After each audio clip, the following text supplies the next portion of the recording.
Perfect architecture, perfect furniture, perfect lighting. I love looking at this stuff, but like, who's funding this? It feels so far from how people I know actually live. In this series, I aim to take you along with me room by room as we decorate our rental in Northern California. It's got crooked floors, doors that won't fully close, and wall-to-wall carpet, baby. But it's also got tons of charm and potential. We're focusing on secondhand furniture, doing things ourselves, and sharing what it actually costs. Today, in the first episode of this series, we start in the dining room. So you might have noticed that this room is carpeted, which is my nightmare. Hate's a strong word, but yeah, I hate carpeted flooring. I just think it doesn't look good. The color of it's like brown. It's not ideal. Why did you pick a house with wall-to-wall carpet if you hate carpet? Thank you for asking. I picked one because it's well below budget. It's a cute little 1920s bungalow that has a lot of really cool features, like these shuttered windows, little details on the corners of the woodwork, a really funky black and white tiled kitchen, a little breakfast nook, and a laundry room and storage. Oh, and did I mention it's the perfect location? It's like the location of my dreams. So we're gonna make it work, and I think we're gonna make it nice. And I really believe it. I just feel like jute is the closest I'm gonna get to like a hardwood in terms of a carpet. I think I'm gonna like it. I think we might actually want to go horizontally. Let's see how hard it is to turn. Perfect. So, it's like a whole new floor. This front room came with this chandelier installed, and we were able to acquire this amazing craftsman style stained glass pendant light from Austin's grandma. She just like had it lying around in her house, so thank you, Donna, so much. This is Austin, by the way. Please be nice to him. Neither of us had ever switched out a light fixture before, so we watched a bunch of YouTube videos about how to be safe. This should purely serve as inspirational content and in no way be instructional content. Here we're trying to rewire the bottom of this chandelier. You don't need to do that. That's not part of it. Through there. What the? But we'd have to redo this. Here we found a technique where we use a chopstick to get the wires through. Humans can do difficult things, even millennials. So now I feel like this living room finally has a direction. It's going to be our cozy, wooded, moody dining room. All right, so now this is a dining room I could be in. This is a room I can think in because we picked up this big old hardwood table from Facebook Marketplace for $225, and then we got the jute rug going, and we installed this little bad boy, which I will not touch, so it's not constantly spinning for the rest of the video. This pendant light, which is like my little hat right now, is really going to be our guiding literal and metaphorical center of the room. So it has so many cool colors in it. It has this like sagey, almost like seafoam green, sort of true foresty green, all like the colors that would exist in like hazel eyes, amber color, this deep red. It's stunning. So this will guide the color palette for this room, maybe even the whole house, except the kitchen, because that's a pastel wonderland of its own creation. So this might be a little distracting for me to sit like this, so I'm gonna come up there. And let's see what this baby can handle.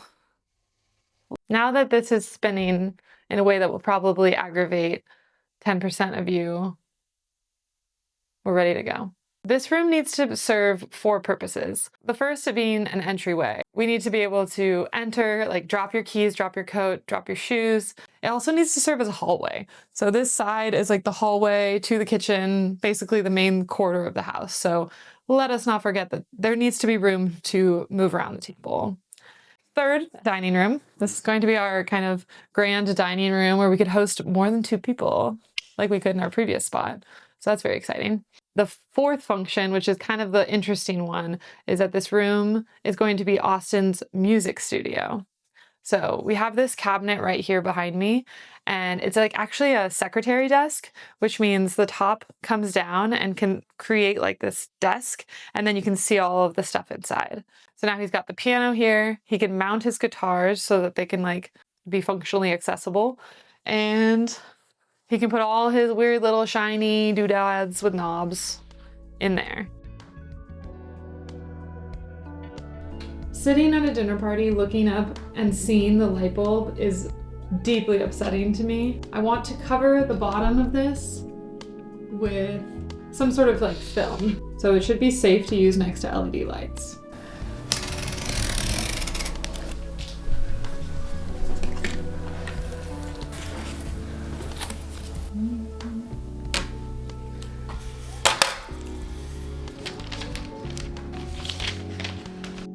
And here's what I came up with, so it solves the problem I had. I know it's a little bit wonky, but it's better than this.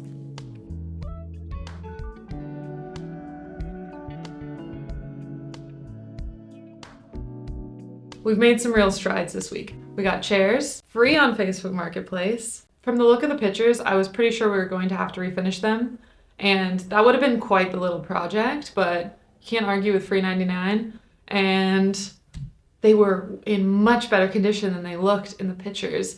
They just were covered in dust, so we just had to wipe them down and use a little, wood pen here and there, but thrilled about the chairs. Now we've got the absolute bare essentials covered of this dining room. Table, chairs, rug. So now we can have fun with adding things. This light isn't that bright at night, so I definitely want, well, that rhymed. This light is not that bright at night. So I bought a light off Facebook Marketplace. I should probably turn it on, be good for lighting. Let me show it to you. It's really cool. It's originally from Pier 1 Imports, which actually still exists. I thought it had gone fully out of business, but they still have an online presence if you're wondering. But yeah, I got it from a woman for 29 bucks and I love it. I feel like it fits the vibe perfectly in ways that I can't entirely articulate. But the squares feel kind of craftsman to me. It also has kind of a Japanese feel to me. So, great find, great local find. Since the vibe is craftsman, when I think of a craftsman dining room, I think of wood on the walls, like at least halfway up or 3/4 of the way up. This house does not have that. So I'm thinking curtains could be a good way to add some visual interest, soften up all the wood in the room. There's a lot of like wood, and maybe darken it in some senses, add some darkness to the walls. I picked up some curtains at West Elm, and we can vote on what we want, but I will have already decided, so don't make me cry. I always thought it was cool when people did little experiments where they would buy a couple and only keep one, and I'm an adult with free will, so I can do that too. I bought 4, so we get to pick one. So the first option are these sort of 70s color palette squares. This room is full of brown squares, like the chairs, the table, part of the light. So I honestly feel like I'm leaning away from this. It also feels a little bit dated. This is like a pink pattern, and it also feels dated in a different way to me. It's a little girlier, a little like grandma chic, but I don't think it's really my personal style. Though I do think it works nicely, and it's one of the more muted options. Now we have these two over here, which are the same pattern, but in blue and gold. The pattern's more high contrast and has more rounded organic shapes. I really like both of them. I think I wanted to like the gold one more because it aligns with the color palette that I envisioned for this room, which is, warm tones in this light. However, the blue is really nice. I think it adds a nice level of contrast. We're kind of swimming in this warm brown soup, and it just gives us something else to rest the eye on. It's not square, it's rounded. It's not brown, it's blue. Actually, brown and blue, now that I think about it, are essentially complementary colors, and maybe that's why I like it. I don't know. We shall see. But I think I'm going to opt for the blue, which is option number 3. So I genuinely would love to hear what you intuitively like, and if you have any good reasoning behind why you like it, that would be interesting as well. So feel free to share that in the comments. But I will make my decision and I will live with it, and I think it's going to be the blue ones.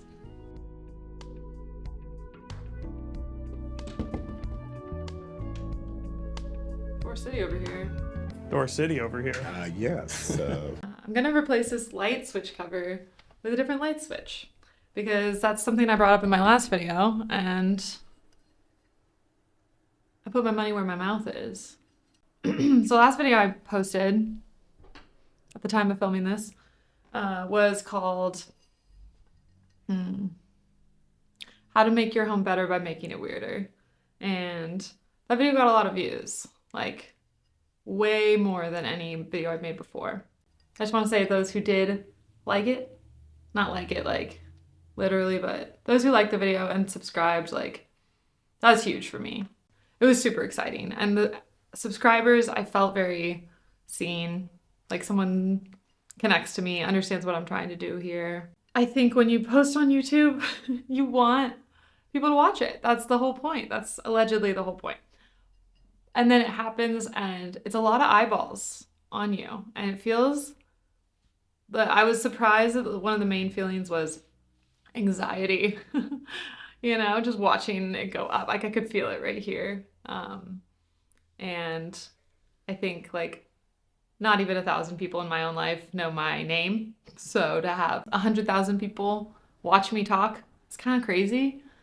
One of the benefits I found of starting this YouTube channel is it's just making me follow through on all the projects that I would otherwise be doing, but maybe doing slowly. Like it's giving me a sense of urgency to like do the things I say I want to do, which is really nice. So if you're thinking about starting a YouTube channel, you should do it. It's kind of interesting. It's kind of a weird experience. So with that, let's put this baby on.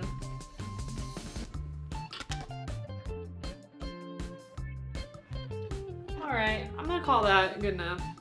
Okay, so I checked the box better and it came with these plastic screws with like a flathead.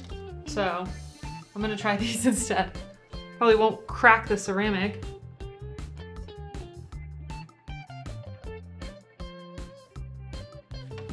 All right, so in this corner of the room, we need a table so that we can put that lamp on it. I've wanted to do a project like this for over 2 years, essentially tiling a coffee table or a side table.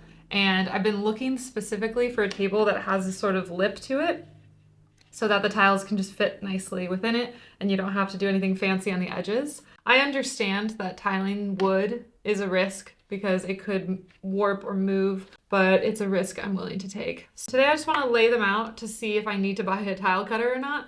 I'm hoping I don't because I don't want to. So I got these Zalige tiles. This is the color Paprika, kind of a popular tile type. It's Moroccan and kind of expensive, but just so beautiful. And this is just, you know, this is how I treat myself, you know? Some people get fancy haircuts. I cut my own hair and buy tile. So this should be a pretty straightforward project. I ordered some tile adhesive. I actually ordered mortar and then it like exploded in the truck and they sent me this like really long apology email. And I was like, you know what? This is actually great because tile adhesive seems a lot easier because you need something to stick the tile to the surface, and then grout is its own thing. Grout is not strong enough to like be the adhesive. So it's kind of like a two-stepper process.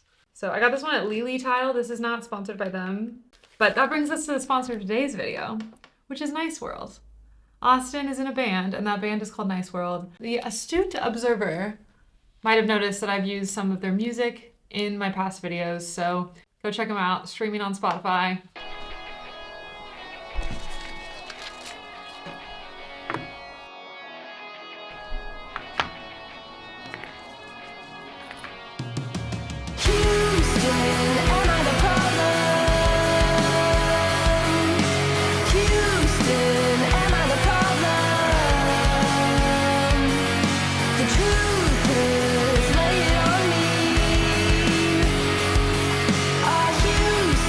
The problem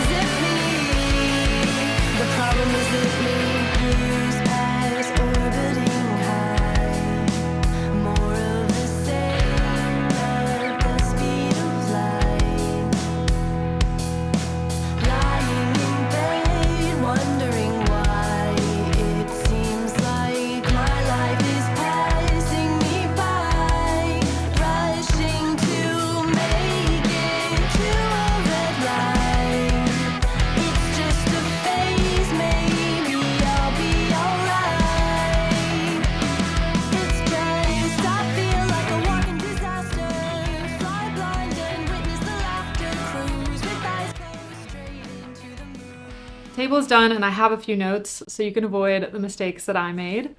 1, Zalige tiles are handmade, and so because of that, they have some irregularities and some height variation. Some tiles are higher than others, and I think this could be avoided in 2 ways. 1, you could just place the tiles more thoughtfully to be near other tiles of similar height, or you could use mortar and press the tiles in to the right height. I think that would also work. If you get tiles that don't have that handmade quality, then that wouldn't be a problem because they'd be exactly uniform. Another note, working with the sanded grout, 10 out of 10 tactile experience. Loved it, feels amazing. So if you're looking for a hands-on experience, I would try something like this and use a sanded grout. It reminded me of when I was in elementary school and the teachers would want us to clean the desks, so they'd cover them in shaving cream and then the kids would just like clean the desk. I don't know if that's like a super American thing or just me, but it reminded me of that. So this is grout sealant, and I did some research and they were saying that if you're using real ceramic tile, you don't need to seal before the grouting step because the grout will come off ceramic. But if you were using like a porous stone tile, then you would want to seal before grouting. And even though I use ceramic tile, I wish I had sealed before grouting because the Zalige tile has like little nooks and crannies where grout can get into, and it's pretty much impossible to get it out. So that might have avoided that a little at least. So that would be my takeaway, is seal before grouting and after grouting. Might have looked a little better. But lessons learned. Hopefully you can avoid my mistakes. So I would say for a first tiling project, maybe just use some cheaper, like not handmade tile. It'll look more perfect. It'll be a little simpler and it'll be cheaper. So that's my takeaway. But I'm still happy with my results. I really love how the light shines off this Zalige tile because it's so reflective. Those are my thoughts.